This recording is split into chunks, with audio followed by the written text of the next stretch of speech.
యాగులు కాకుంటారా యాగులు కాకుంటా ఒకటి పైన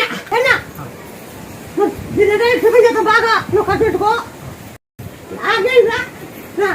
ముత్యాలమ్మంట చేసే అర్థం కావాలి 335 రూపాయలు నాకు ముక్కద్రా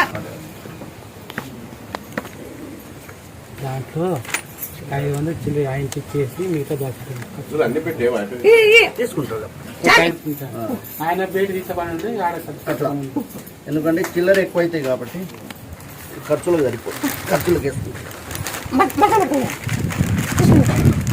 ఇవి ఎంత ఉందో మనకు తెలియదు ఎందుకంటే 10 రూపాయలు ఎక్కువ తీసినాయి ఎందుకంటే అవి ఎక్కువ మళ్ళీ